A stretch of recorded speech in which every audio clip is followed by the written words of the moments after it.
Hello again, everyone. This is Nick Michalak, along with my friend Trent Zuberi. How's it going? Say Trent.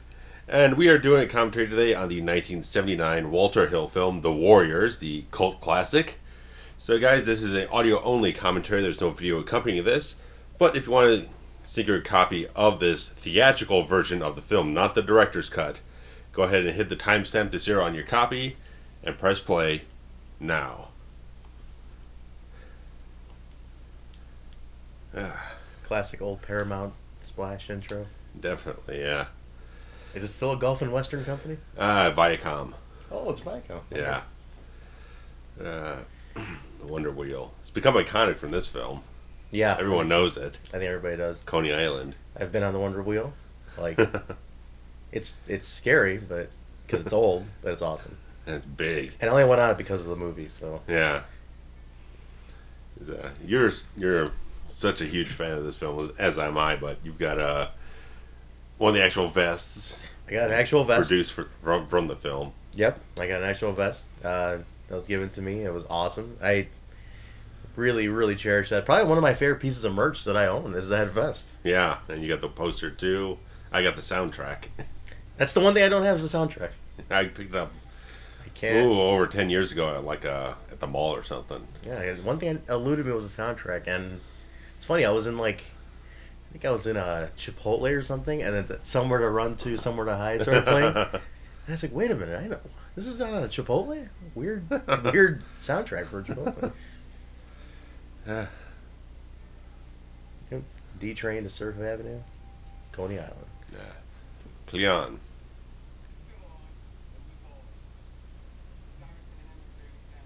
There's a lot of deleted scenes from this film that show up used to show up in TV versions. I don't know last time this thing actually broadcast on TV. I think it was on WGN. Yeah.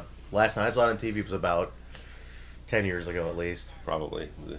The earliest memory I have of this film is seeing it on TNT late Saturday night with Joe Bob Briggs. He was doing the whole hosting segment with the subway map and everything, and I think they did have some of those scenes in it. Yeah, I think the original one opens at daylight on the behind the warehouse. And I think we got Cleon talking with his girlfriend or something like that. And she's scared of him going on the mission, summit, and they're just kind of talking on a bench. But I heard that Walter Hill didn't want to do that at the end of the day because he kind of wanted to just not have the daylight until the very end of the film to give that sense of safety for the characters getting home. So it's all this dark nighttime energy going through the film up until that point. Which I totally agree with. Looking at it, the way it pans out, that's exactly where you want the daylight to hit. I think it would have taken away completely from the movie if it opened in daylight. Yeah, and this starts out with a lot of energy. You got the music pumping in here, nice quick cuts. You're kind of doing this sort of cutting back and forth stuff. The whole showing of the different gangs going down the subway to go to the conclave is awesome. I like the little intro because it's kind of neat when you watch the movie for the first time. You see all the gimmicky gangs, and it's very comic bookish, you know, and you're kind of like, well, was this what it was like? Obviously not to this degree, but there were themed out gangs to an extent. But it's kind of neat to see that taken up to a notch and just kind of seeing the different cliques and whatnot. Yeah, and it's interesting when this started showing theatrically in '79. You had actual gangs breaking out in fights during the screenings, and they had to kind of change the marketing away from the poster with all the gang members onto just the logo itself. Yeah, but it's weird that this is just called a cult classic because usually you apply that to stuff that kind of came out, didn't really find an audience, then 5-10 years later on home video or something like that it's rediscovered. Yeah, this garnered $22 million at the box office. Oh, it did well, right? It had $4 million budget, so it's it was extremely successful. But they did end up having to pull it from theaters because of the gang violence in the urban areas. I think part of that reason too, though, was I think throughout the '80s the movie was never mentioned really. Yeah, it never got because it was at the tail end of the '70s, and you never really heard about it as the classic from the '80s. Even though it was a success, it was an awesome movie, but the retro find of it is what kind of brought it back. I'd always heard about it, and as a kid, you always heard about this, and you'd see it in the video store, but I never knew much more beyond that. And I think it just when it got pulled so quick, I think it just got shelved away, and that's what the problem was. But then obviously in the '90s, you started getting that buzz back, and then the video game came out, and that was it. So that's when everybody else found it. But like I had gotten back into it in high school, and I was like, "What is this thing?" So I remember watching it with a friend at the time. And I actually picked up this book, Saul Urich's book, recently. Did? Yeah, Okay. I found it at a bookstore and I picked it up and I was like, you know what, I'm gonna give this a read. So I'm just in it now. I just started a little while ago. Okay. I had never read the book before. I wanted to see how much it matched up. It's nowhere near the same. The characters are all different, and it's actually a little more grittier. Some of the guys are a bit grittier. There's a little more story on the back end, kind of the prequel like kind of stuff. Okay, set up and everything.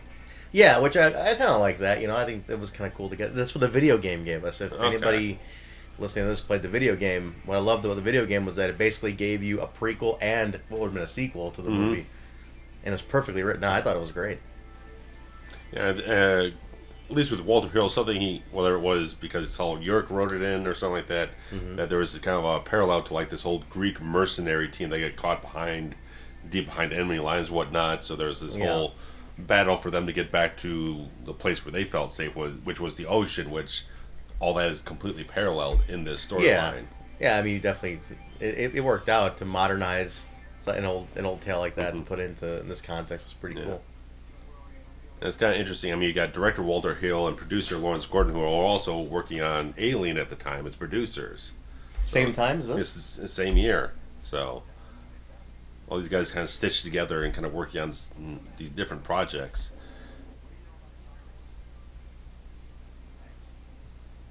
Whole lot of magic.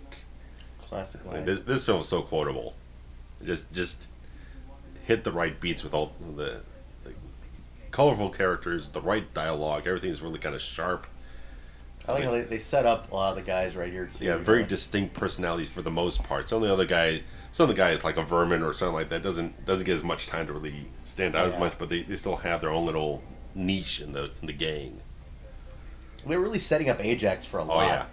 And I feel like they you definitely see that he's a hard ass. Yeah, and then here's one of the most iconic scenes in any movie. Like, yeah, how many extras do you have here? A lot of this stuff is actually gang members, I think. From what I heard that they got quite a bit of gang members to do it. But just like to organize such a scene, I think is remarkable. And I mean, what I was always impressed with this scene was the amount of costuming they had to put together. Oh yeah, it's got to be expensive. I mean, you think $4 million is low budget for '79? It's not that low budget. I mean, you could make like a horror film for like $500,000 at that time. This was pretty moderately budgeted or whatnot in a certain way. So I mean, $4 million in '79 goes a fairly long way. Absolutely.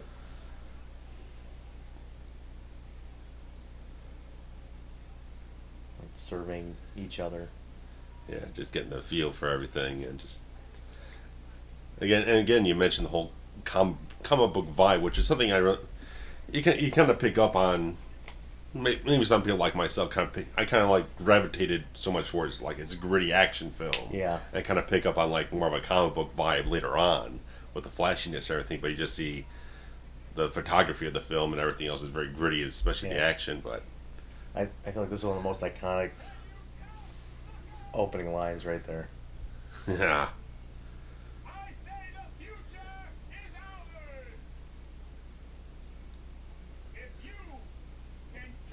Again, it's just fantastic that so much of this film just seeps into pop culture even today. I mean, half of Cyrus's dialogue is all just quoted all the time. All the time. I mean, the "Can You Dig It" alone. Yeah. You know, Booker T should be giving this guy's family royalties for the rest of his life. I mean, but that "Can You Dig It"? I mean, it was a line and more popular in the day, but just how it's used today. Yeah, because of his delivery of it, everything's. Because he has to be. He's so theatrical with it that it drives it home as it's very... Because he says it like 3 or 4 times, it just drives something home for the audience to just embed itself in your brain.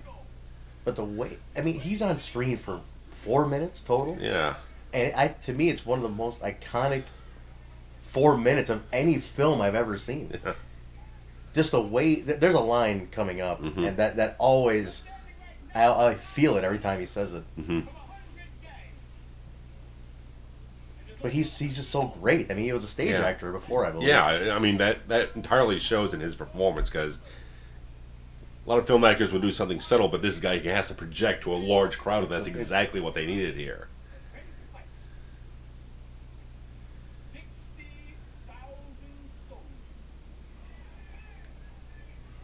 And he's got a cool look. Yeah. I mean, despite the fact that this is a distinctly 70s film, it just adds to everything that you love about it. That even if it is dated, that's why you love it so much. Well, yeah. A lot of films can be dated in a bad way. This is dated in the perfect way. It's a time that people, now don't know about too much. And it was a time of when New York was very, very rough and tumble. And it's something you hear about a lot, especially people living where we live. Yeah, Chicago here. Yeah. Here's where the line I like is coming. Yeah.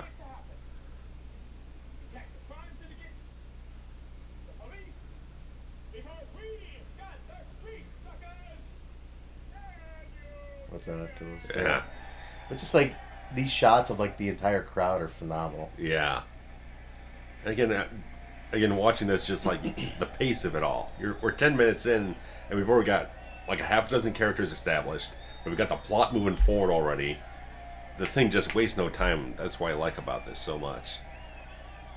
I mean, one of my actor friends is called Walter Hill's film style very lean storytelling. There's not a lot of fat. It's not overbloated. He just gets right to the point and gets moving with it. Mm.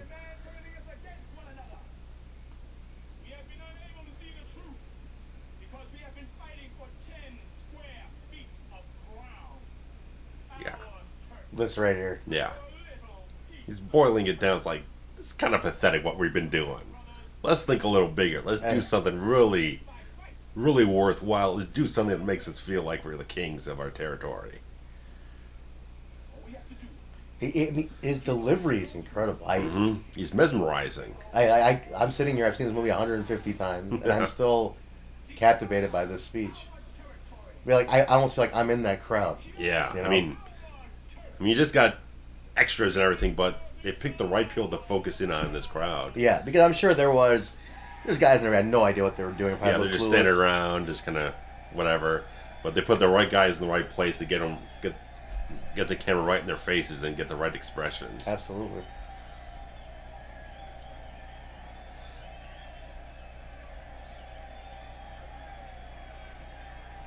And again, just everything that he says in the speech, like, you got this gang right next to this gang, and there's no one wasting each other, and just like, it's so simple for this guy to just like point it out and get everyone rallied together, and then you get this beat.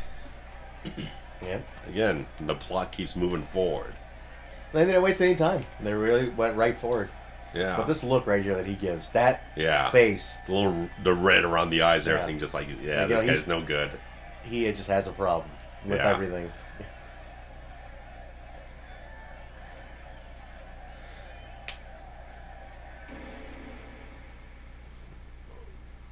There it is. And it killed me that he was gone so soon. But I know, obviously I'd do it. It's just that he was... Because where do you go from this point after him? All it is just... Because, again, you got the cops moving in, so something's going to happen regardless. That's going to break it all up, so... The part right there that gets me... I know it's for the sake... I shouldn't overanalyze certain things, but... When he pulls away after the shot, and everybody's silent, and he kind of, like, pulls away... It's like...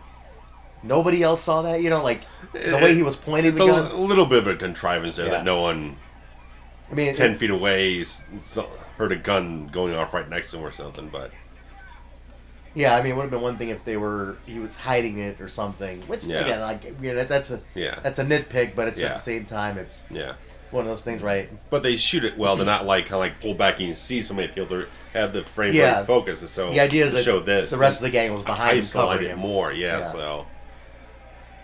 Smart enough filmmaking techniques that just make everything make enough sense in the moment.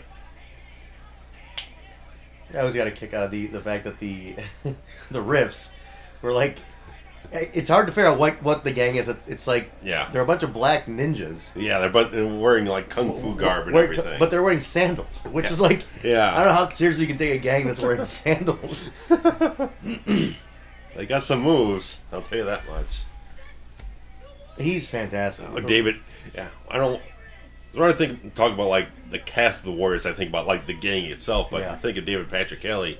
The guy's also had like similar to James Remar, just had a career that's just gone on and on and on. I mean, he's such a great like nuisance of a son of a bitch character. Yeah. You know, like I mean, what he did in The Crow and stuff. You know, yeah, The Crow. I think he showed up in like 48 Hours or something like that as well. Yeah, I think a couple of these guys were in 48 Hours, right? Yeah, Remar was in there too. Yeah, I think Marcelino Sanchez was in 48 Hours as well. Yeah. I believe that was his last role, right before he passed. Oh.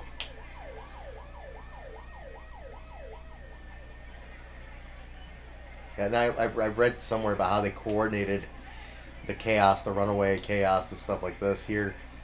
And they had like they organized something where like they had them all in groups. They just had go in circles. Okay. One group went one way, one group went counterclockwise, and one clockwise. It was like that's kind of cool, yeah. And they just basically had them organized chaos. Yeah, I mean it looks chaotic, but they're basically always going in circles, which it comes out amazing. And for the most part, aside from like one wide shot, everything is just like you're seeing it a little bit here, a little bit there in the shot. So it all comes together as chaos, despite being as organized as it was. It was always a bummer that Cleon didn't make it. Yeah, he would have been nice to have a little bit more of him, but then it creates the power struggle between Swan and Ajax. Yeah, which I get where they're going with that, but it was like we got 5 minutes with Cleon, and that's the one good thing about those deleted scenes, that you do get a little extra depth with that character Cleon.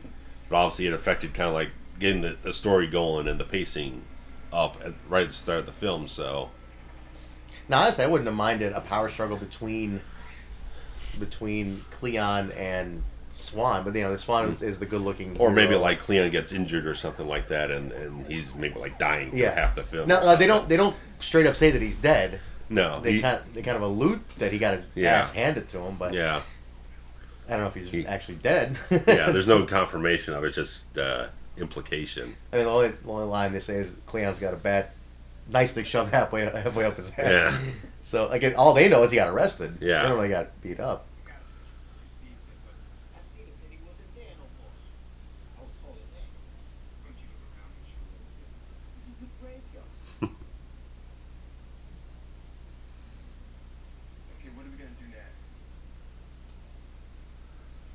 I love they all had very distinct characteristics and personalities.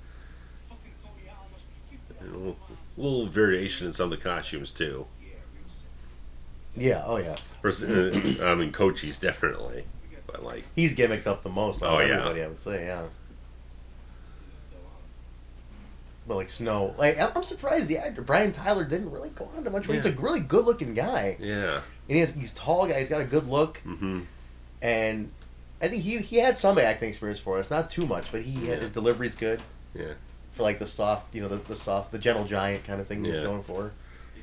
But before we get too far away from like the guy who portrayed Cyrus, you ended up finding him doing in a subway booth or something? Was that him? He was a train conductor later on. I mean, they just found him, tracked him down one day. He just retired. He did a couple more stage things. I think a few more appearances on, it's maybe some small stuff. But he said he just retired, wanted a quiet life. Yeah, nothing wrong with that. But it did get him to do the stuff for the video game. They got him out. Cool. I mean, I don't know how else you could get to do that type of character. Yeah, that would. I mean, it would have been a real stinging point for fans if you had someone else emulating that voice. It wasn't right. Yeah. It wouldn't work. It would have driven you nuts. But he was fantastic. I mean, he recently passed away, a couple of years ago, which is a bummer. Yeah.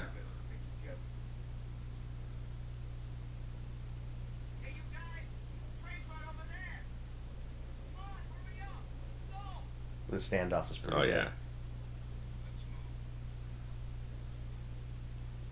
Yeah. I feel like you kind of get the feeling for Swan that he's not entirely.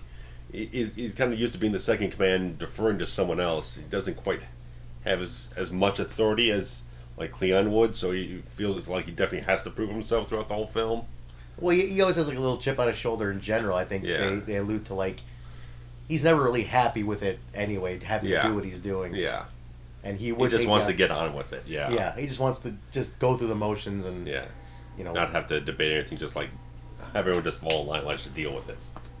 This is a great scene. Oh. This to me is very comic book like. Dennis Gregory is Masai. This guy's fantastic. This guy is fantastic. He is badass. And he doesn't have to like beat anyone up. He just like he has that presence. No, every line he delivers, and he has maybe Yeah. 5. You know, but Yeah. they're all great. But I just can't get over like Yeah. what this gang stands for.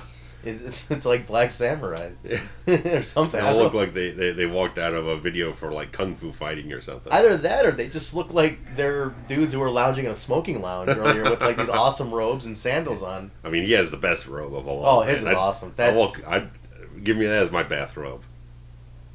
I'll take that as a bathroom. That looks like something that Ravishing Recruiter walked out with. Yeah, damn right. Like that opening line right there. Yeah.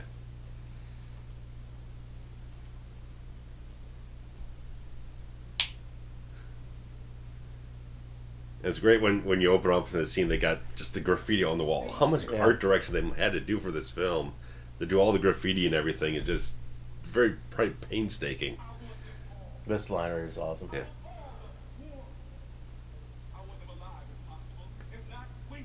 No, is he a stage actor before? Because he has that kind of delivery too. Kinda. I don't know if he really did much of anything.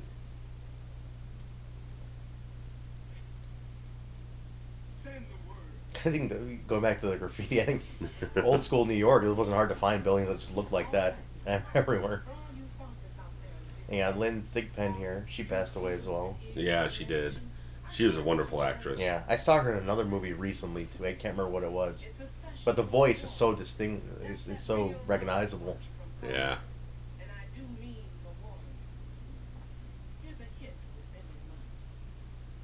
Yeah, I can't find any information on Dennis Gregory. This is, as far as I know, his only film role.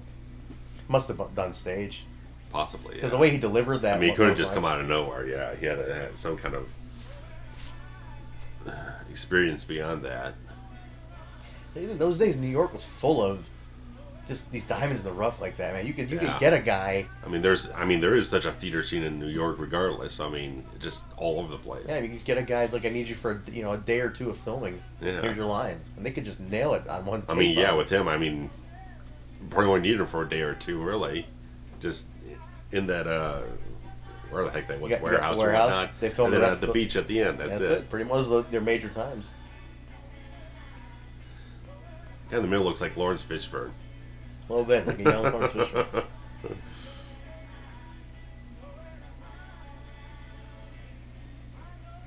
Nice little ominous shot there. I like that. Yeah. That's everyone coming back from the conclave that had been rounded up. And here's the most popular rival gang to come out of the movie that everybody remembers. Yeah. When you talk about the Warriors, the one with the baseball guys. That's the cosplay that most people will find. Yeah. And it's a great cosplay. It's the most silly one. Yeah. To think that this will be a real gang, but it's also the easiest one to do. I mean, you go to a sports shop, or whatnot, get yourself a jersey and just slap on some paint, and that's fairly easy. But it's great because you think about it too. Though, if I'm walking around at 2 in the morning in New York City and I see one of those bastards at the end of the street, oh yeah, I'm not. No, this guy's. I don't care how much of a clown he looks like. I'm still running away. Yeah, and these are the toughest looking dudes in the film. In terms of all he sees. Yeah, these. It would have been nice. I wouldn't have minded. It would have been nice if they did a little bit more, but we'll get there. Yeah. But they show them to be a huge numbered gang. The fact they probably got like 300 extras in this film at least, for every single gang, for everything on the conclave. I mean, just ridiculous.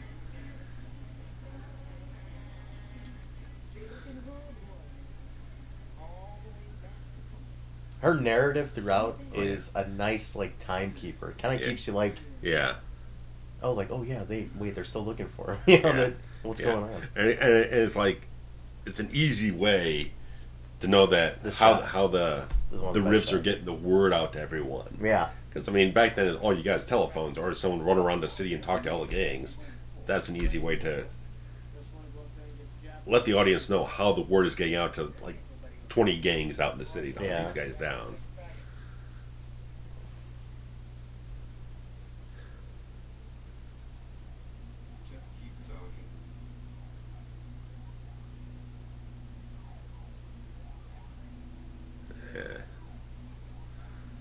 I mean, if you saw these guys rolling down the street, you'd be pissing your pants these too. These guys just look creepy. But like that right there is so. That's the comic book aspect I was talking about. Like, Yeah. you know, this bus of just dudes hanging off of it. Oh, stuff. yeah. It's like it's something. You know, it's almost like this. It's hyper Yeah. real, you know. I mean, the film feels real in a certain way because it looks so kind of gritty and That's kind the of thing, dark like, and whatnot. As but goofy as some of the things are at their base, they almost look real. Like the that. film has a certain gravity to it that just kind of makes you feel, yeah, the action's real visceral and everything. Yeah, it's got like this And the hint of characters like. feel fairly genuine and everything. No, like none of the people in the Warriors gang really play anything too over the top or whatnot. They feel pretty centered and grounded. It's got this like hint of post-apocalyptic to it, just a little Yeah. hint of it. A little kind of like a pre-Escape from New York vibe. A little bit, yeah. You could see this New York becoming Escape from New York. Right, Snake Plissken exactly. running Like- around with the Duke of New York and Isaac Hayes and everything. Like this is like the precursor to it in a sense, you know. Yeah.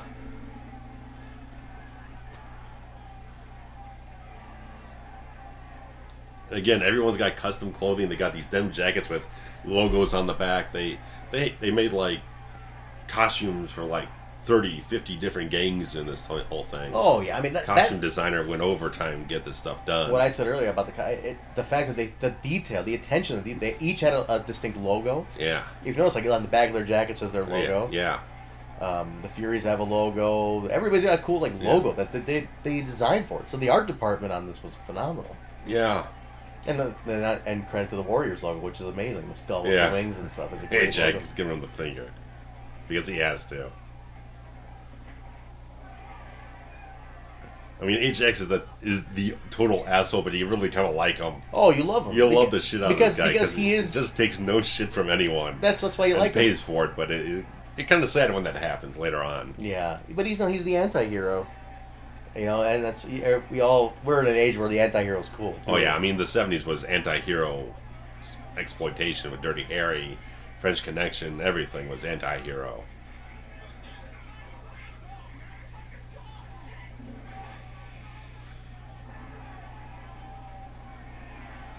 You know, they beat one gang. Went down.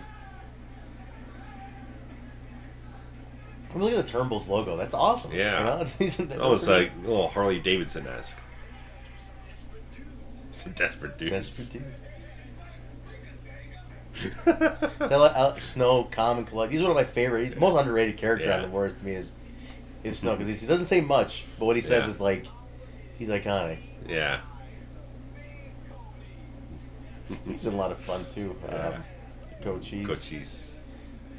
But then you got Swan. He kind of brings it back down. It's like when we get there, we get there. Then Don't get overzealous. Yeah. Displaying his don't get leadership overconfident. and stuff, you know. Come a buzzkill, but that's his job. Don't get these guys too wrapped up. Because if we do get into trouble, if these guys are too overconfident, that's when things are going to get fucked up.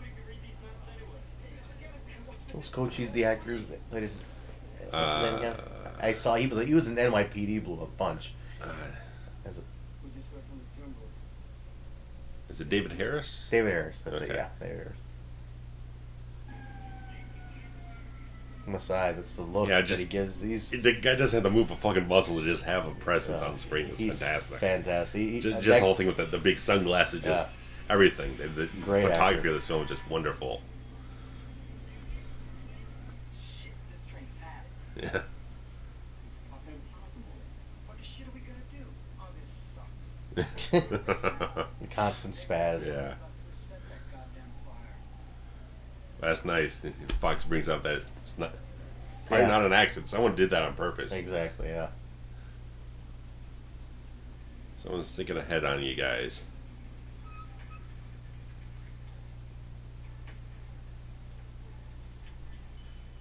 A little bit of the rogues here, kind of. Yeah. Just to kind of keep feeding their story because where they go for the last 5 minutes. Yeah. it was such a big deal. Yeah. You know, and they kind of we don't want to leave them hanging here. But this is kind of interesting because it sounds like he's calling up like his boss and the gang and whatnot, and he's kind of feeding him a story too. So it's not like there's a big plot. You have a problem with this later on, but it's not like there's a big plan from up top in the rogues. Right. A big conspiracy for the whole gang. It's like We'll get to that. We'll part. get to that. So it's kind of nice that you're building this guy as a total weasel. Yeah, and even within his a good own word. gang, he's a real piece of crap. Yeah, like he puts everybody in a predicament. Yeah. Everybody got a predicament. Everyone in the entire goddamn city. Yeah. I mean, it's kind of interesting to think, like, if Cyrus didn't get shot, what would have happened if all the cops came in there and routed up everyone? I mean, it's probably still would have fallen all apart for him regardless. If he can't protect them from the cops, Yeah. if they can get one over on for just maybe one or two people just spreading the word in the wrong places, you're kind of fucked anyway. I mean, that's also the problem of having this entire city gang. You create more opportunities for leaks, for the word to get out further, because you have a lot more people to deal with. Yeah, and this character's idea is just keep stirring shit as many places as Yeah. you can, causing trouble as many spots as you can. And I love the classic like swipe scene change, which, as we know in the director's cut, is Yeah. replaced by a comic book transition. Yeah, there's Or animation transition, I should say. Yeah, because again, we've talked about the comic book sensibilities of the film, and Walter Hill was very much intending from the beginning to push that as far as he could. And when they allowed him to do a director's cut, he decided to put in these sort of almost like Ang Lee Hulk comic book transition shots and everything, which neither of us have ever cared for, because I just feel like there is, again, comic book sensibility, but the aesthetics of the film are so dark and gritty and just has that, it doesn't feel like that's too slick for the film's aesthetics, in my opinion. Yeah, exactly. Again, it's something you're creating, like cartoon animations and CGI and everything in 2005 or whatnot for a film that was made 25 years earlier. It just doesn't suit the whole thing.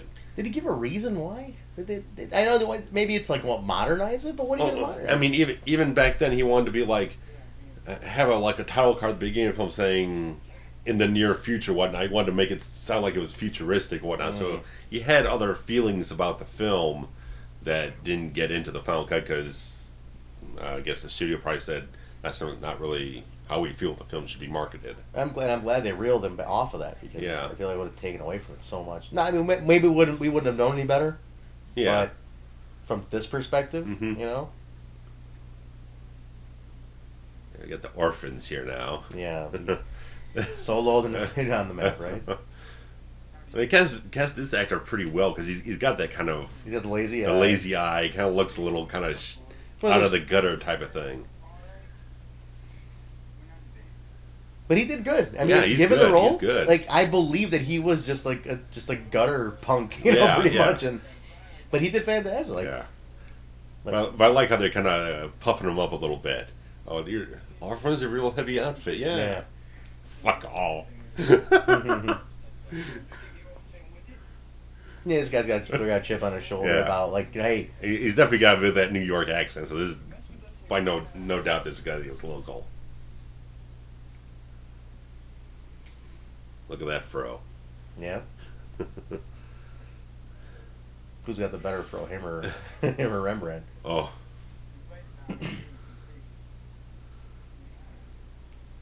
There you go. They butter him up a little There bit. we go, yeah. Then Tribble comes calling. So you mentioned the youth worker. I don't know if you caught that. Our Youth youth worker thought in the book, Hmm. Saul Urig's book, the youth worker is a big part of the early part of the book, or Oh. at least the part where I'm up to. Hmm. The youth worker is really involved with them, and I think that's a throw to the book. Probably. The youth worker comes to visit them a lot, and like at Hmm. their clubhouse. So that's all what would have been the day before kind of stuff. This, you know. Oh, here we go. it was always interesting that the first thing you notice really is that she's wearing no bra, because Because again, making her look trashy. yeah, Deborah Van Valkenburgh, she is fantastic. She's I've awesome. seen her in a couple other films, and she's just as good. I think her strongest suit is her look. That knows how to like use her body language and her Oh, looks, yeah. like her delivery and stuff. Yeah. She's damn good. Yeah. So who stopped you? So this guy, you know, they keep playing on his Oh, yeah. chip on his shoulder. Yeah.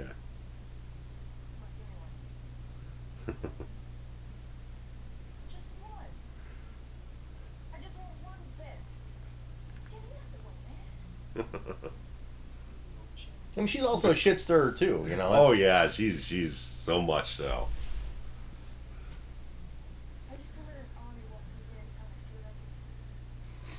And she plays on his. Oh yeah, trying to grind down his manhood, his machismo and whatnot. Yeah. Yeah, he already feels inferior to Yeah. them. Yeah. Don't do that. I like that. We don't do that. It's just our mark. It don't mean we're at war. Go as civilians, okay? You go as soldiers, they gotta come down on us. Now take off your colors. I mean, it's a real turf war. Yeah. And the look these two give each Yeah. other, really Like, not look, fuck this shit. This son of a bitch. You know, that's the idea. Like, we basically had it. We were good Yeah. till the chick came around. Oh yeah.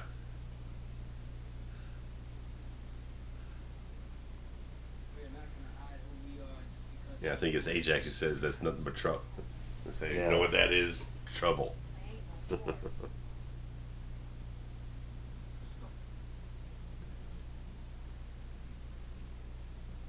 SWAT is cool though, man. He's like a delicate cool. Oh yeah. He doesn't have to flex too much. No. But he's cool. Like Yeah. he's a little low tone, Mhm. good looking dude. You know, he has a good walk. Yeah. Like he's like a subtle cool. Yeah. And the physique helps too. All ripped Oh in that yeah, shit, I mean, man. he's definitely like body's perfect. Yeah. There's only a couple of guys kind of going without shirts and whatnot, and I think Swan is probably the best looking one with physique.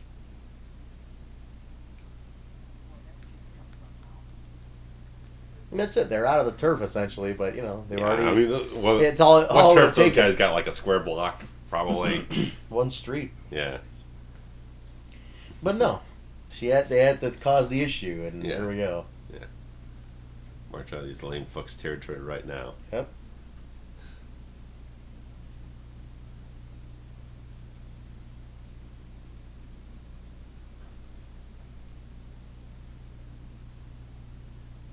You know, she's interested. You know, she doesn't just Oh, turn around and walk away. He's like, these guys look like an upgrade from the dudes I'm hanging around with for shit. Yeah, definitely. At least they got vests. Yeah, she sees them muscles. But she's also, you know, she's got that insecurity Yeah. about her that she wants to. Yeah, she's got to always be project so much better. toughness and everything outward.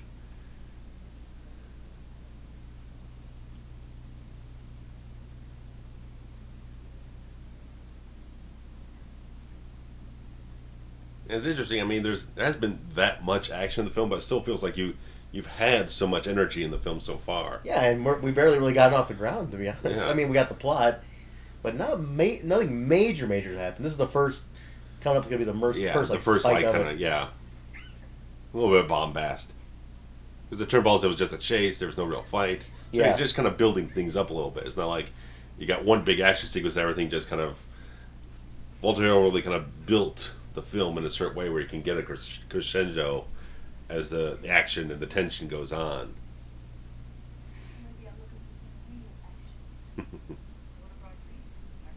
I get the big one. I got the big. Well, Ajax will give it to you.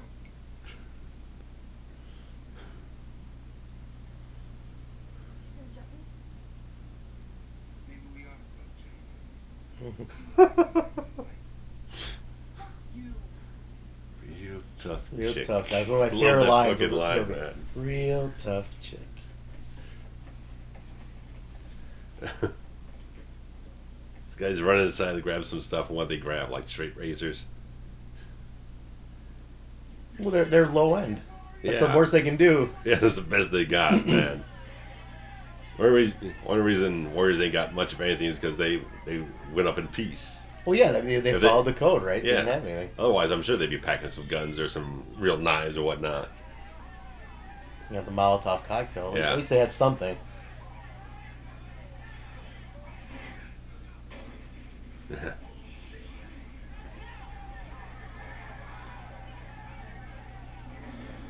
Nice. That's pretty cool. Nice car they blew up though, which bummed me out.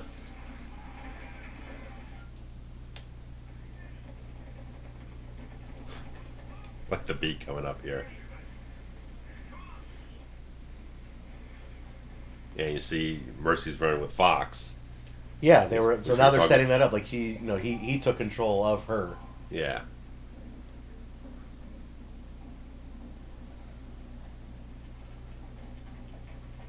I wonder where they were going. They hadn't established him totally. Yeah, he Swan doesn't. is the He's leader. probably the least defined character of them all. He's had like 2 lines in the whole film so far. And they were doing something, but I don't know. Yeah, it would have been interesting to see where they went if Tom Waits had kind of not alienated himself with Walter Hill and going on with the film. I wonder. I mean, But he was the scout. He was the Yeah. lookout, like the kind of confidant to Swan.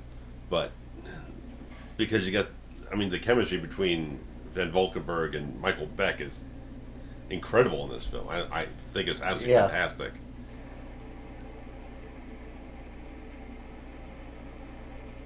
There we go. Get it. Messiah. Nice splash of color on there. It's like perfect shot.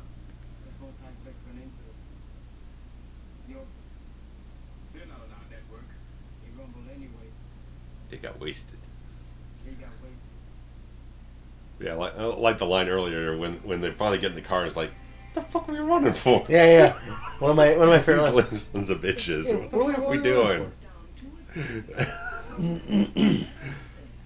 Our friends just made it past one of the minor league teams. Remember, Roberts? Be looking good. Let's go. There he is again.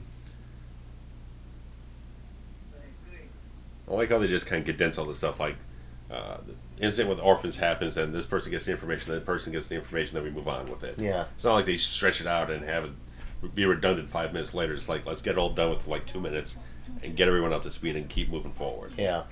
We could open up the 96th Street station. Platform's probably crawling with cops. The thing is, they're not like, they haven't made it terribly far. Now, if you say we're gonna catch with the 96th Street station, they were coming from the Bronx. I mean, they Yeah. haven't made it terribly far even into Manhattan at that Yeah. point. They're still way Yeah. uptown, close to Harlem at that point. So it's like, and so they're not terribly, they didn't really get too much of a journey in here yet. Yeah. There's still a long way to go. Yeah. I think what they allude to is, I mean, some certain train rides are longer than others, obviously. Yeah. He's a Just having spaz. a fucking moan. I think he became a college professor afterwards. That's what he was doing. Somewhere in New York, he was teaching. Come from weird places, go to weird places sometimes, man. Yeah.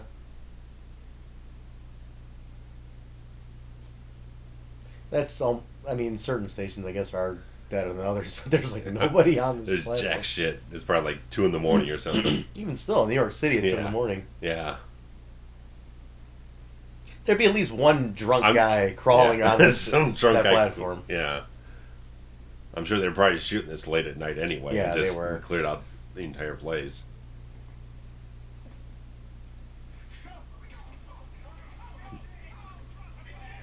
So here's your transition to Fox coming up in a second. Yeah.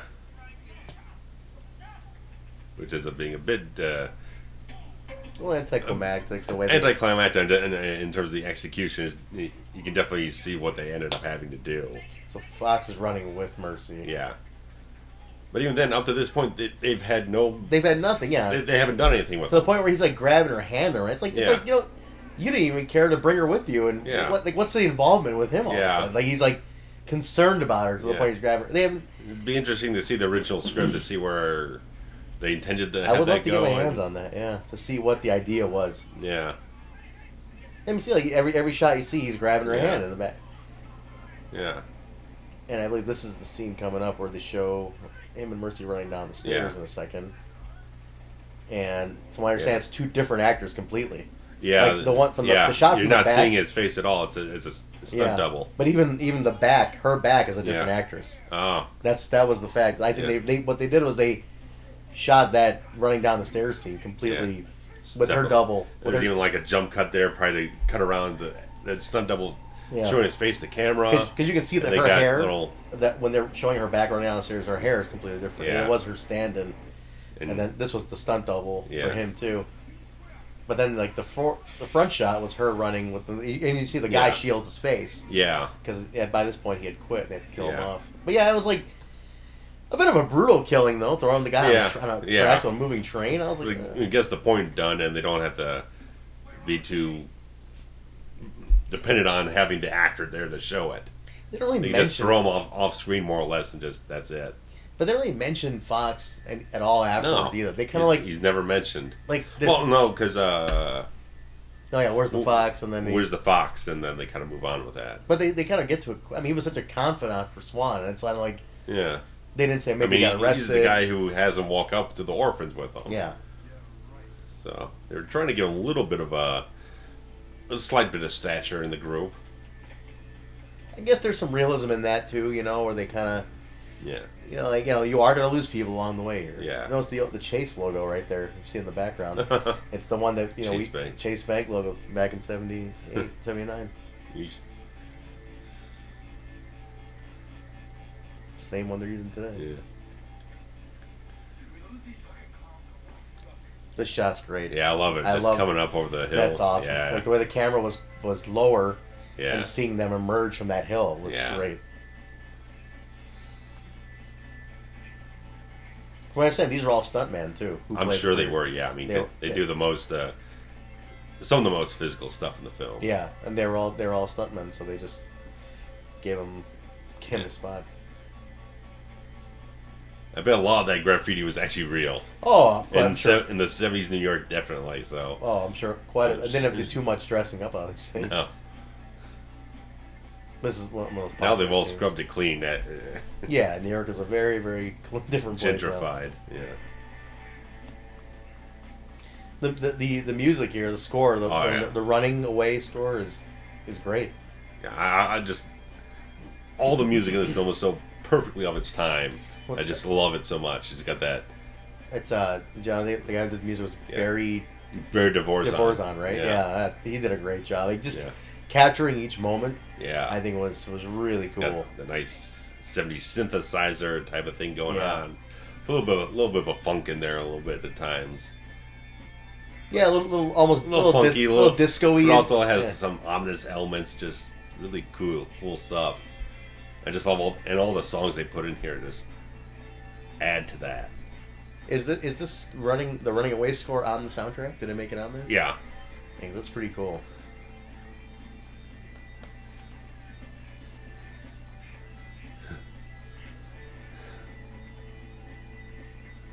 I think Snow, from what I read, became a sheriff somewhere in Virginia or something, and then became a cop. Huh. I really like how they shoot this whole action sequence, all the angles they use. And Yeah, everything. they went really good with this one. Yeah. Like a lot of room to play with in the park too. And probably definitely using a steady cam for all this running also look really shaky. It was pretty new at the time. I mean, how fast will they have been running at full speed? I mean, how quick was the steady cam going though? It just the cameraman with a rig on, so he's probably just running backwards or whatnot. Oh, okay. Yeah. This right there, Oh yeah. this look Carry is out. awesome. I One of the love best that lines. line. I think Yeah. one of the top 5 lines in the movie. But yeah, it's really nice how they kind of play this whole thing out a little bit.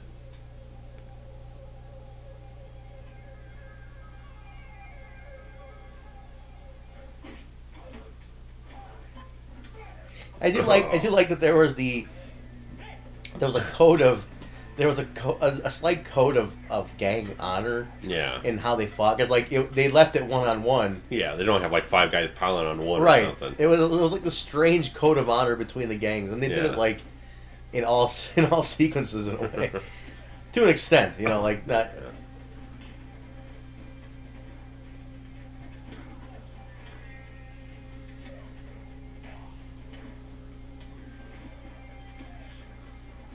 This is probably like what, Central Park?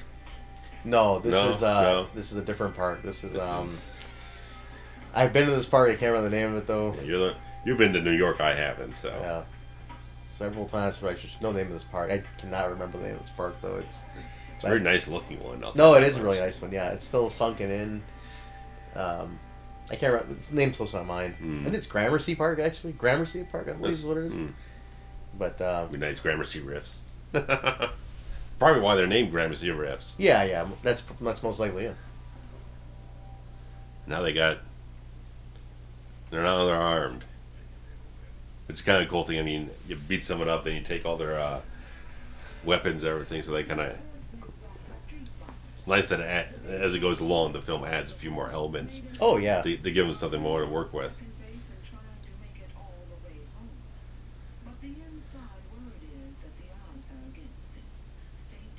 Yeah, you got your play-by-play.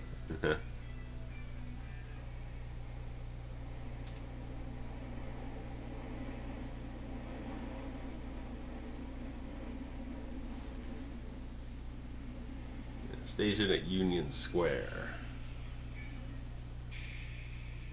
And another nice part because now we've broken up the gang and everything. Right, now you've created... So now we've got different threads to follow in the film and create some intercutting, so it creates more ability to continue some energy in the film. You can cut back and forth between different stories. Yeah. Riverside Park. Riverside that Park. was. Riverside Park. Okay. Cochise ain't got a bad physique either, so he's pretty cut up. No, they got some. They played it well. Yeah. You know, like there's a bunch of guys who run around and fight all day. None of them are going to be fat. Yeah.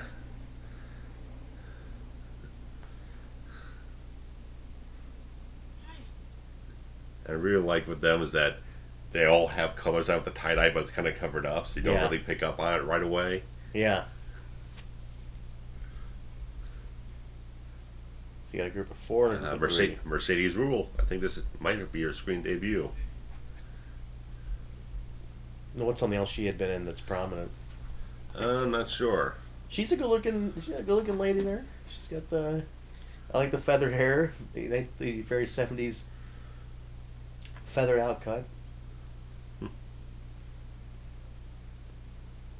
She was in Big with Tom Hanks and Last Action Hero. A couple different things. Some Law and Order. I think everybody's appeared in Law and Order. Everyone.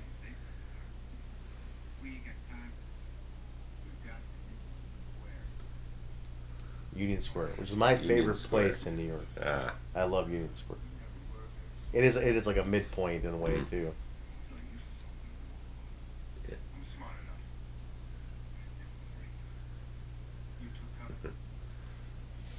Yeah, see his ambition and ego got the best of him. Oh yeah. And that's why they show you that's why he wasn't good enough to be a leader. Yeah. Because he couldn't drop his ego. Yeah, for the betterment of the gang. Right. You know, it was about him at the end, is what they're showing. Like, he still wanted to make it about him. Yeah.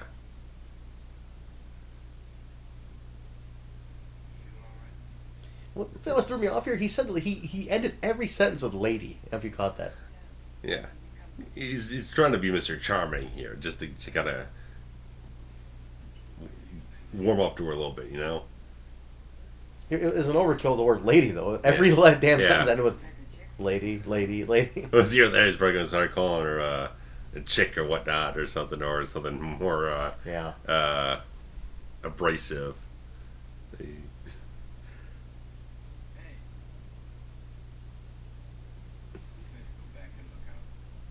But again, this is nice beat where again you see a little bit of the honor in everyone, and it's like this one saved our ass.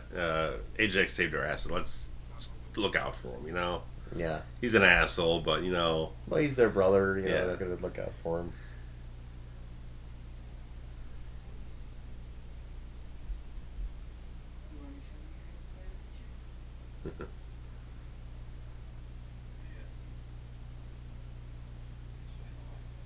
Oh yeah. You know, right for it.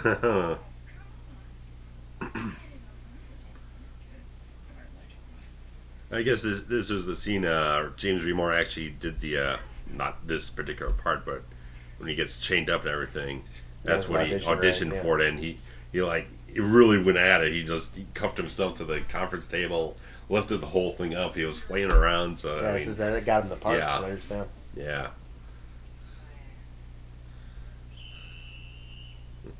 Come on, lady. Come on. Quit playing around. You don't want to play around with me. Yeah, Ajax more tough than smart is the problem. That's a good way to That's the sum it whole up. thing. I mean, once the guys come and start beating with the billy clubs and everything, it's like tough only takes you so far. But again, he's such an irritating character that it's just like, oh man, I hate seeing him go out like that. That's the thing. It's like at least some of the other guys that have a little bit of an honor in how they go out or whatnot. Keon jumps in there and trying to fight the guys off. But what they were showing here is that his selfishness is what got him in trouble. So it's like he gets more of a pitiful end to his story in the film. Yeah, because He's going to go into jail. He's probably going, I don't know. I mean, what they show is he survives. You know, He survives, but the last we see of him is pretty pathetic. He's been Humbled and whatnot. Yeah, humiliated. But you know, his last line is "fucking wimp." You know, so like he still had to get his Like, one up on there. Well, he's kind of like, oh, you only beat up a guy who's chained up and beat him with a billy club. You can't take me on 1-on-1 or something like that, you know. Yeah. But. Yeah, so they got him. Yeah. Now we got Swan all alone, so you got things splinter off even more, which is. You see in the background there's a place called Papaya. You can see this place called yeah. Papaya King. Fantastic place in New York. It's Papaya King.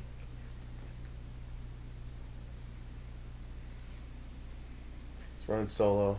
He's took a bit of a risk. Mm-hmm. I'm surprised that they agreed to a split up when the two went to go get back. Yeah. I guess he kind of meets up with the other guys. He's the leader of the thing. The other guys are waiting there, they're waiting for him. Yeah. So he wants to make sure that he can meet up with those guys, make sure they're okay, Right. and maybe just double back with everyone if they need to. And the reason why she's wearing a jacket now is that she actually injured her arm at some point during the production, so they're covering up the cast on her arm with the jacket. Oh, really? Yeah. I didn't know that. Yeah. Sprained her wrist or something like that. There's a few little beats where you can kind of see it. They give her like long sleeves and everything, so it covers up most of it.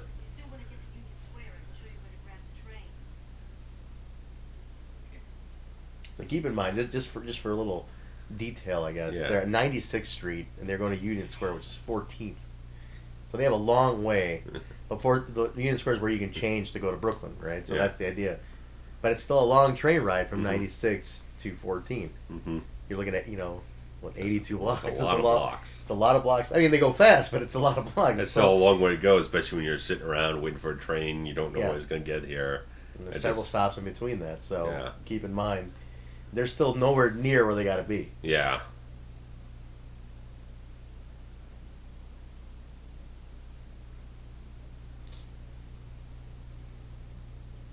Another dead platform.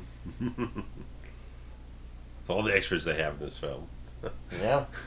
But they're just making it that whenever someone like this, a cop shows up, whatnot, it has more impact for breaking the silence of the film. Yeah. And that if anything does happen, you're not making the Warriors questionable by hurting like innocent bystanders or something. So Yeah. There we go. So then here's the start of these two kind of oh yeah, having their time. you have to wonder if they just transplanted all of Fox's dialogue just to Swan. I think That's all they yeah. really did. I feel like the natural transition to building up the relationship between Swan and Mercy made more sense than just to kind of throw her with Fox. Yeah. Like, yeah, she tagged along, and then he took her. It's like, Yeah. no, like the tension between them Yeah, leading up to right it from all. the beginning. Yeah, Yeah, it was in the beginning. So like that build up made a lot more Mhm. sense than anything Yeah. Fox would have done. Yeah, and just the characterization of Swan just has more elements to it to work with because he's a leader, but he's a little bit reluctant on being it, but he's stepping up to the plate, and he's also kind of he's got the swagger, he's got the charisma and Oh, everything yeah. going for him. So when he says real tough chick, you believe it. You Yeah. believe that? Like, you're not all that, lady.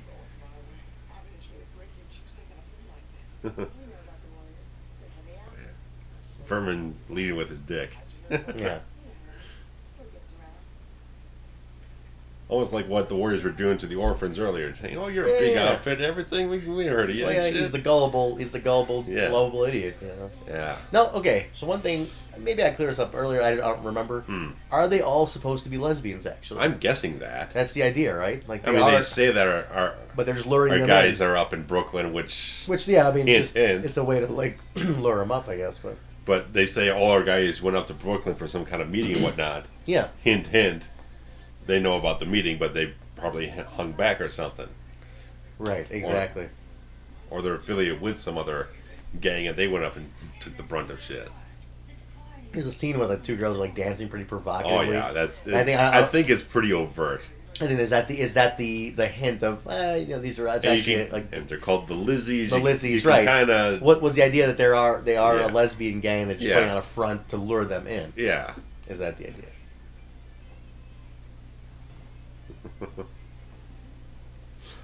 The short hair. I mean, I don't know. I thought maybe they're trying to get us a clue.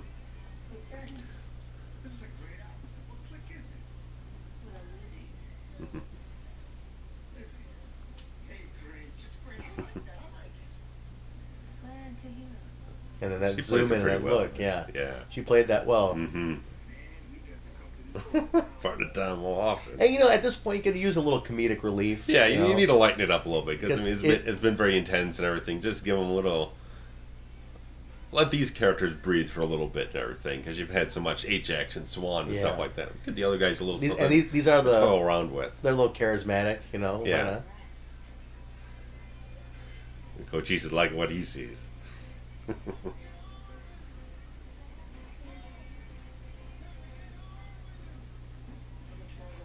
Rambaz's not having any of this shit, man. He just Well, wants to get on with it. Well, he's the young one. He's Yeah. the young end of the group. He's definitely the voice of reason. Yeah. He's scared. He's also always really scared Yeah. because he's. I'm trying to remember the age group. The age, I think they're supposed to only be between maybe 16 and 20 at the most. I don't think they're I'm older sure the than that. actors are. No, the actors I'm shade sure are older, more. yeah. But I think but I think the characters are supposed to be like teenagers. That's the idea. I mean, that makes sense for a gang. I mean, Yeah, they're not going to be like a bunch of Everything. 30-year-olds, Yeah, doing yeah. this. But I think the idea is they're, like Rembrandt's the younger one, yeah, like maybe they 15, mentioned 16. youth work and everything. I mean, Right. So, I mean, they're under 20 is yeah. what the idea is supposed to be here. Mhm. And most of them can pass for it, 18, Yeah. 19-year-olds. Yeah, And if Swan, if anything, looks like he's 21. at But the most. at the most. At the least, anyway. Yeah.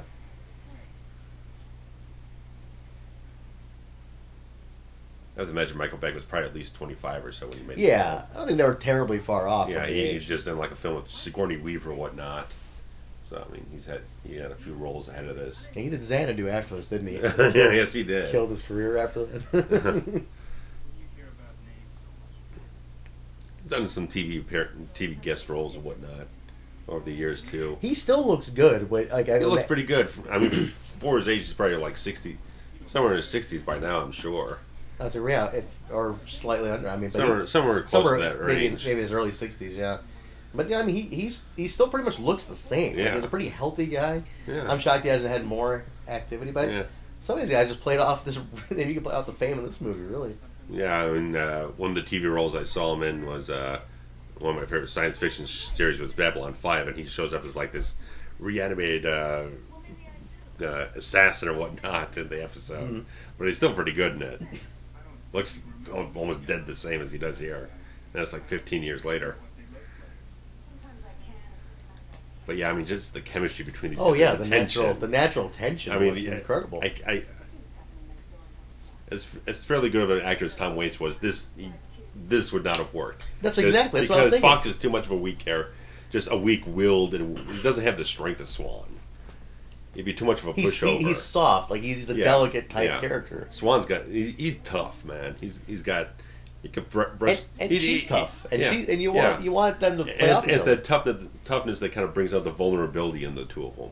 Right. That Swan can break her down a little bit. And It's she like can- he doesn't just just give in to her because she's kind of coming on to him a little bit and giving him little fancy looks and whatnot. It's And like, she's breaking him down. yeah, a little bit, yeah. But here in 2 seconds, here he just kind of brushes her off and like.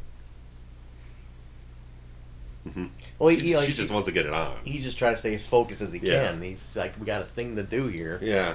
and you know, one of my City full of badasses trying to take us down. well, he's like, I can't let my people down. Yeah.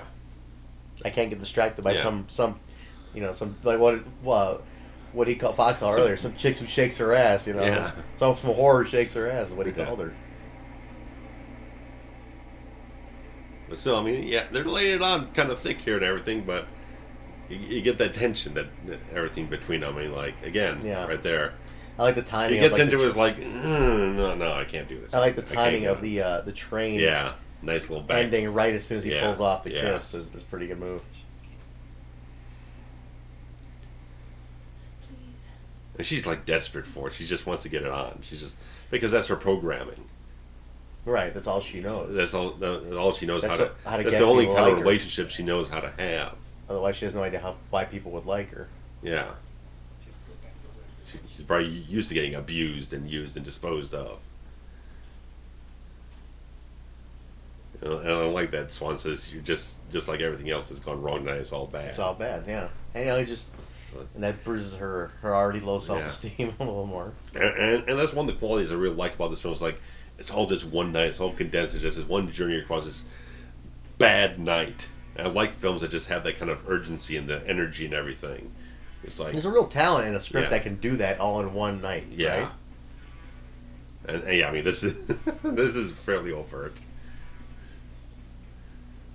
And he already doesn't trust him, you know. I think as you see it through Rembrandt's eyes, he starts looking around and kind of gets the idea. He starts to zero in on what's going on here. Yeah. Yeah. Anyone want to dance? Not even a word to her. He's not comfortable at all with this shit. He's focusing on the two girls Yeah. dancing. He's like, something doesn't make sense. Something don't feel right. He's starting to get it. And again, like I said, that they've all got the tie-dye on, which is subtle enough in the scene. That's their colors, but it's not like they've got a logo branded on them like everyone else. It's just like it's a subtle piece of clothing. I love this song too. Love is a Fire. Yeah. It's probably the song on the soundtrack I listen to the most. It's just like, Oh, really?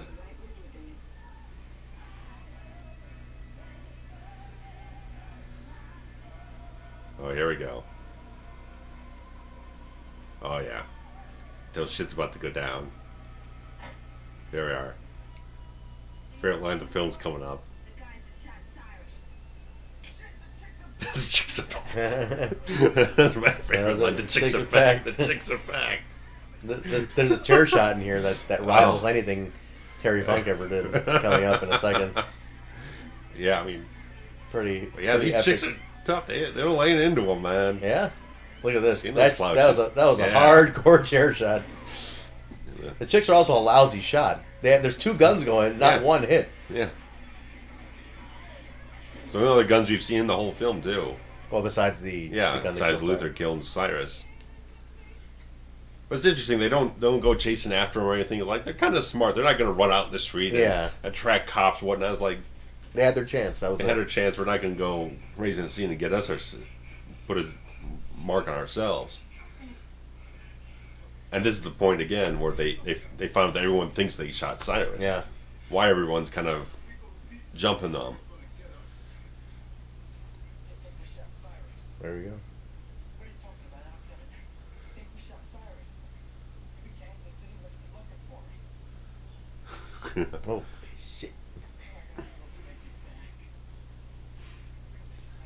So think about this. Yeah. We are an hour and 8 minutes in, Yeah. and that's when they figure out Yeah. what the deal is. Mhm. Like we've gotten a whole movie. There's at only this point. 3 members of the gang. There's so like there are 4 guys left. And that's when we find out. That's when they find out Yeah. what the reason is that everybody's on their. They think it's just a turf war thing. Yeah. And remember one of the things I said earlier was the truce is off, Yeah. right? So because of that, what happened? Yeah. They think that the gang's just breaking the truce. There's a, Yeah. but they don't. I know. figure it's all going back to Bedlam and Yeah. all bets are off.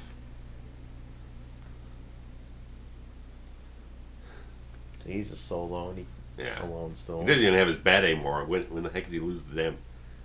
Oh yeah, he lost the bat when he was. He nailed the cop. The cop, yeah. So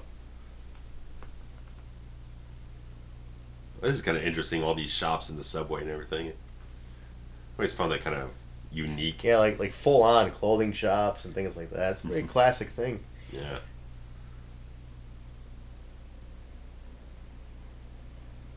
But Union Square is a big station. I don't recall seeing too many shops there now, other than like a Dunkin' Donuts or a convenience shop, things like that. But there's amusement park rides, like I mean like little like carnival, not carnival, but like little arcade rides for kids in there and stuff, like little mechanical horses and stuff like that. You see those in there. You see like little games. Another really cool shot here. Yeah, the cinematography is fantastic. Absolutely.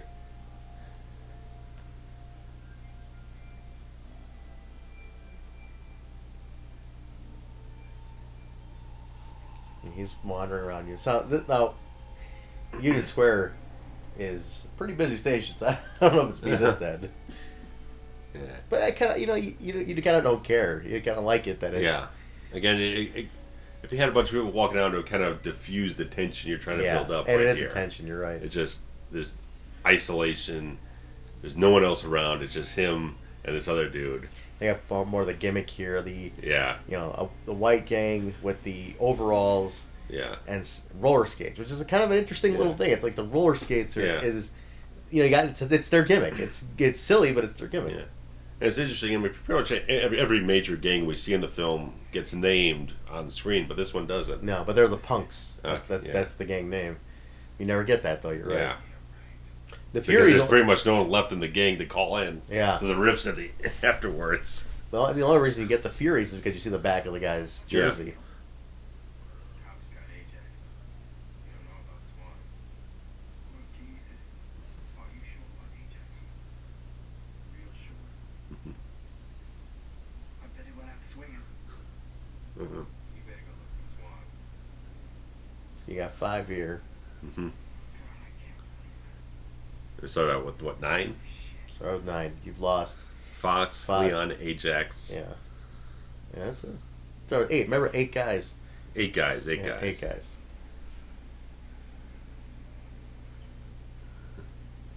So there we go. Well, the punks are a small gang. Yeah. Not too many numbers, but that looks like that's their spot. Yeah. See that dude on the skates? There.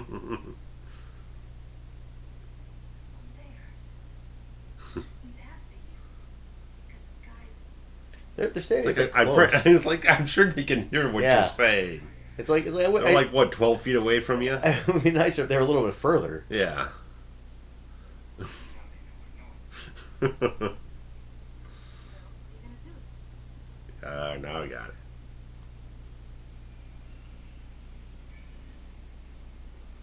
it. No look, he gives them the Oh yeah. head into the like see what's on my left. Yeah. Go to your right. And then when you look, and the punks don't even acknowledge them.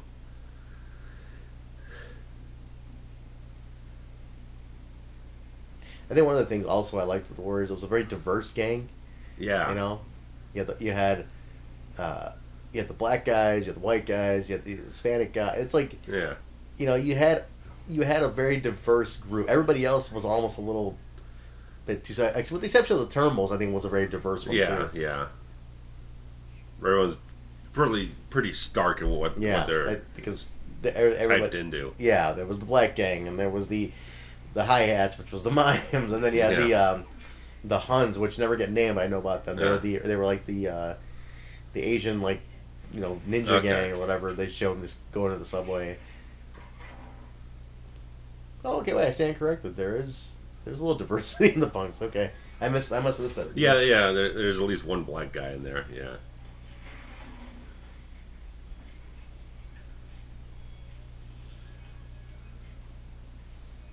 Which I don't see now though.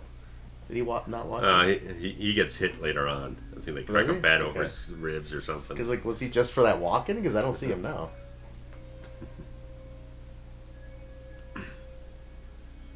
That's interesting. I mean, he's not standing there.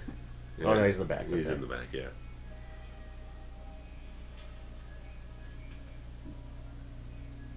Yeah, it was really cool because you and I went to see this at the Logan Theater here in Chicago over the summer, which really kind of made it like we could do a commentary on this. We were talking about 3 hours, about an hour or 2 hours after this film, Yeah. and during the film, it was like it was a good experience to see it, even on a Marley side screen. But Oh yeah. to go out and see it about 10 o'clock at night is like another one of those perfect midnight movies. Yeah, totally perfect that movie.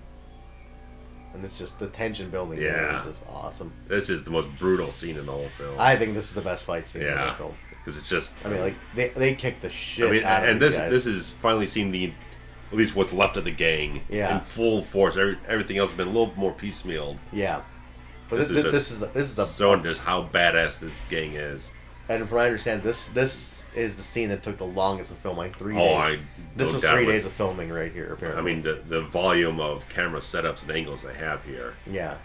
But it's a great fight scene actually. Yeah. For any movie. Like they really go hard. Like they beat the crap out of him. And then they're showing a lot of blood, too. And she Yeah. biting him on the shoulder. Oh, It takes. I mean, there's Yeah. some wicked. But you know they're fair to him. It's not like the Warriors just like dominating oh everybody. yeah, it's You know, they get their asses kicked a little bit yeah. too. I mean, this is definitely one of those scenes that just drives home like this is a real gritty action film. Yeah, and it's a great fight scene though. Yeah. I absolutely love it. Yeah, Like they choreograph some really good Yeah. punches and kicks. nice use of slow motion here and here and there, and those whip pans just kind of adds. And there's some Keeps- heavy bumps keeps being punching taken. it, yeah, So I like mean- rams into the door, throwing into the wall, tile hits. You know, It's the probably, chain, the probably choke back chain. when safety centers were probably a little bit more lax on films. Yeah, So I mean, you could get away with a little bit more intense type of stuff like this. See, there's the black guy getting it. that's okay. Yeah, you're right. There we yeah, go. That's, Yeah, you're right. that's the beat I always I remember that remember. scene. You're right. Oh, I forgot that he was there. yeah, cracked rib there.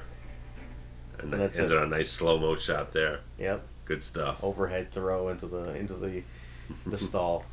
Nice stuff.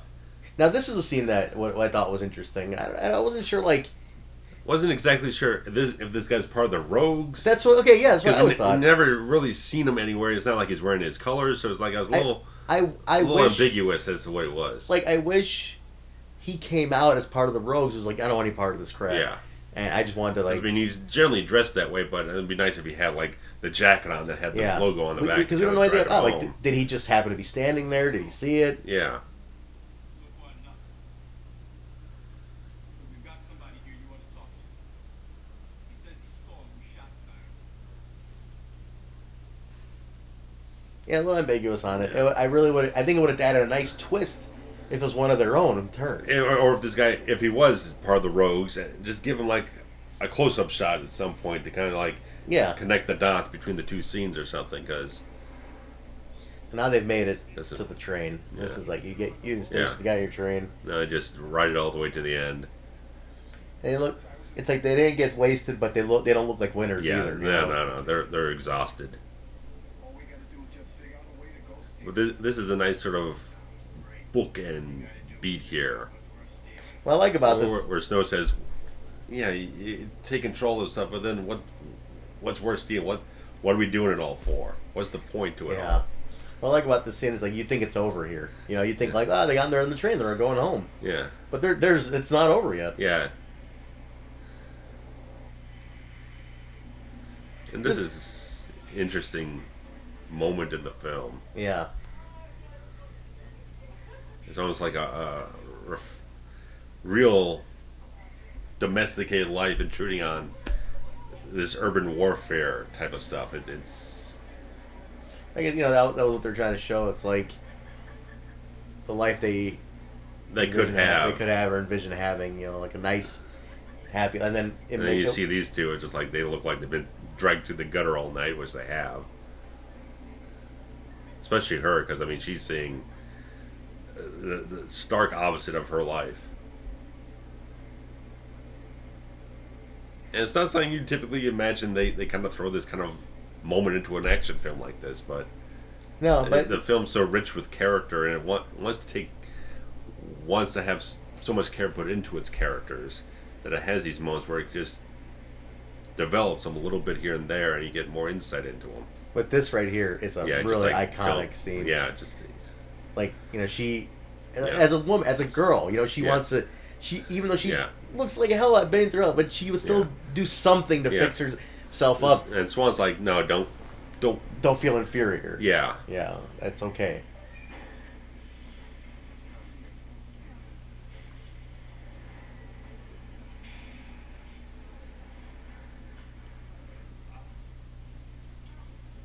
Yeah. And then the flower drop, yeah, which they lead into a little bit of a soft side. yeah. Swan gonna break him, just give him a little bit of a crack the hard Yeah. exterior of the guy. I think what this shows, I think these guys had nothing in their lives to crack the hard Right. exterior. You know, they just And, it's the life they know. and it's also kind of interesting to think of, like, well, you see all these other gangs, and they seem like regular street thug criminal types. Yeah, these are You kind of wonder what the Warriors were doing as a gang before this. Were they going on robbing people up? Because it doesn't seem like it fits their characters to be like knocking over a convenience store or something like that. So you No. kind of wonder what they were before this.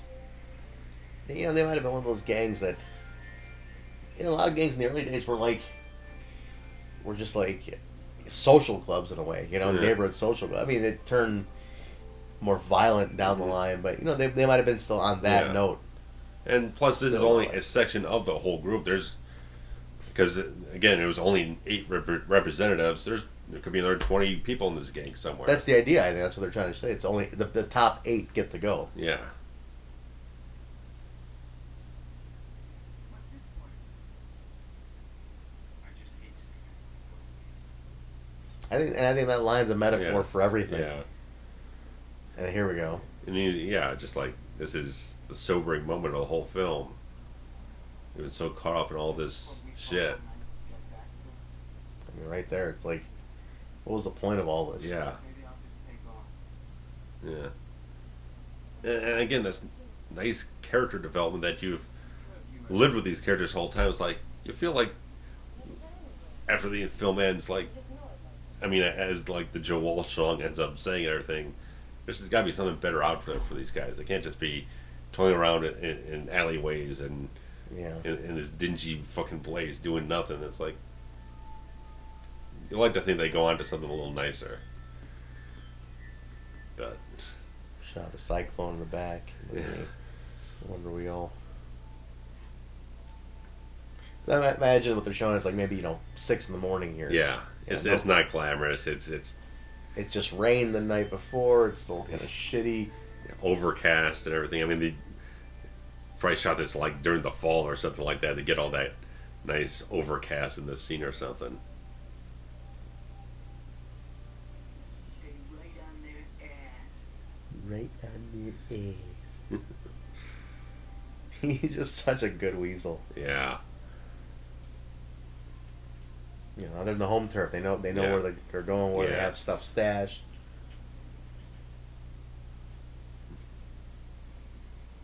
Wait a couple of seconds after we move. Then cut out the other way. Where can I stay with you? Just do what I tell you. Okay? I can take care of myself.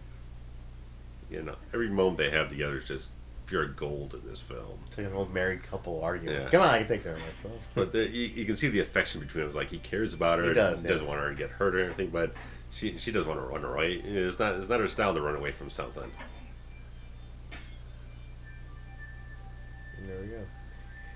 Probably the most famous line of the entire movie Yeah, next to the Candy Dig It is about to happen. yeah. This whole beat here.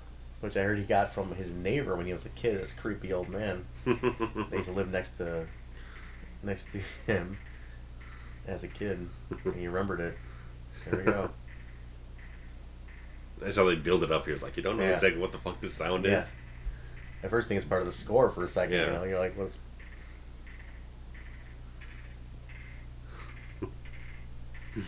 He just gets full out psychotic at this moment. Yep.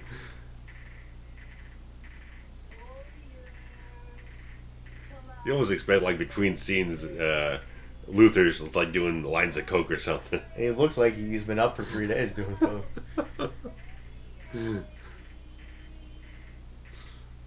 But it's such a creepy. It's so fucking creepy. I mean, the fact that he just keeps his voice gets cracked and everything, and he just.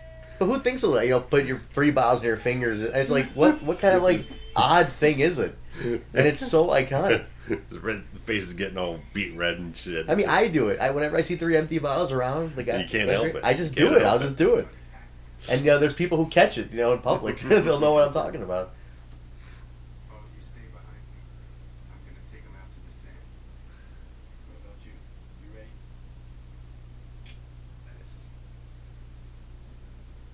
I've already popped out, Yeah. ready to go. They kind of show it to you there. Yeah. That, hey, here it is.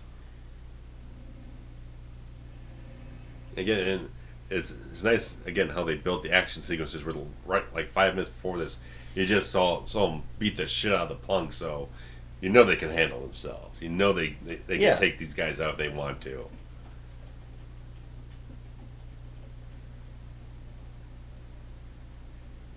You're starting to see the sun. Yeah.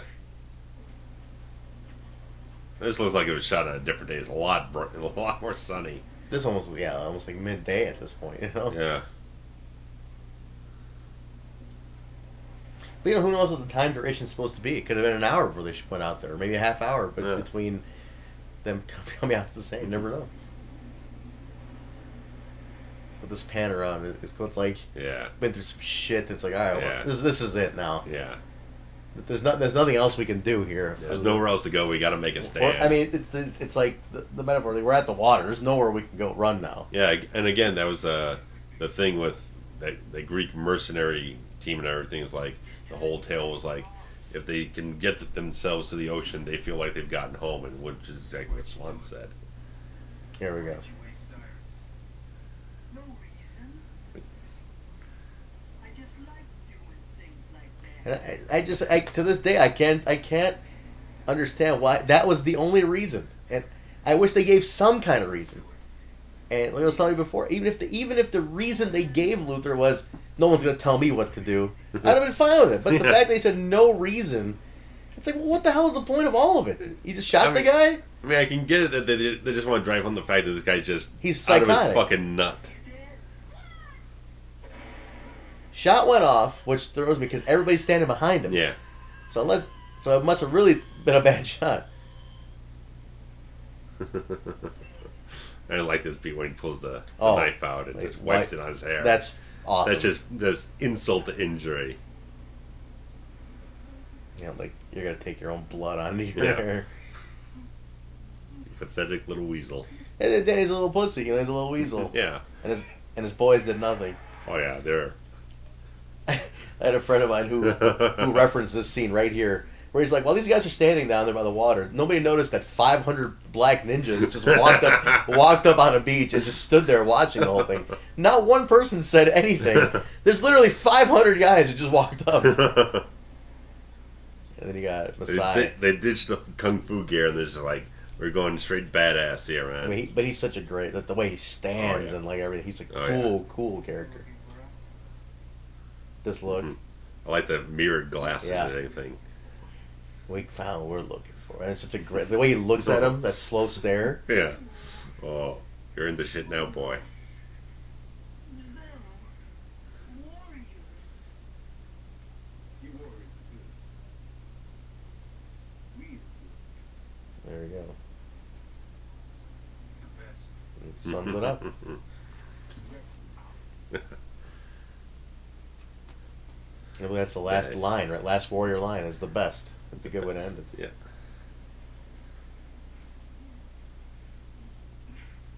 And that's it. The last line uttered by a warrior is the Mhm. best. And that's it. And Mhm. you just know some shit's gonna happen. Oh. I wish the rogues looked a little more scared. I mean, some of them do, but it's like 7 versus 2, 500.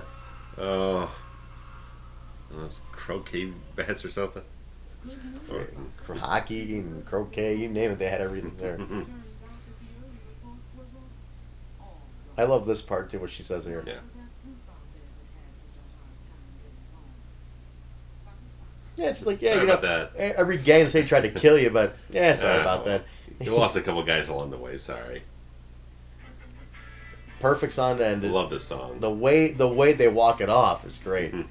It's the Joe Walsh version of In the City, Yeah. not the re-recorded Yeah, Eagles version. yeah. I never cared for the Eagles version because they took some of the instrumentation out of it. Yeah. But one of the soundtrack is this version. And the way that Joe Walsh sings it. Yeah.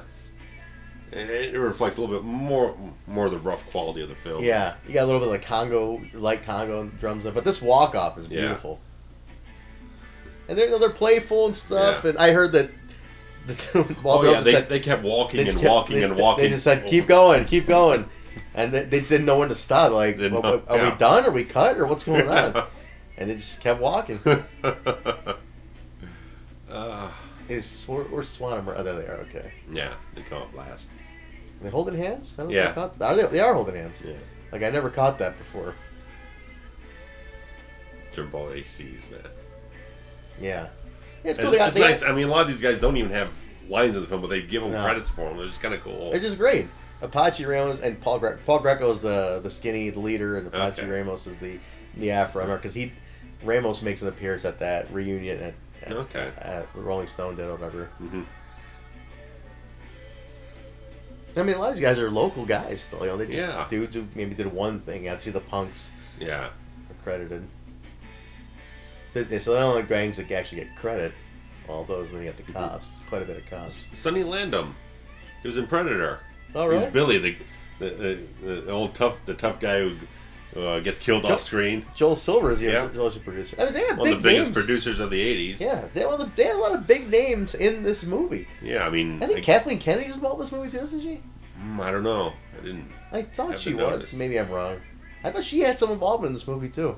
Mm, But a lot of big names in Hollywood were involved in back in this movie. yeah, I mean, just Bill. Like I said, I mean, Lawrence Gordon and Walter Hill were already producing some films and everything, working together and shepherding some franchises forward as the years went on. So there's a lot of people you'll see in these credits that just, that guy was involved or whatnot, like we said. And they're just still walking. They do freeze it eventually. Yeah, eventually it gets But they're to that still point. going.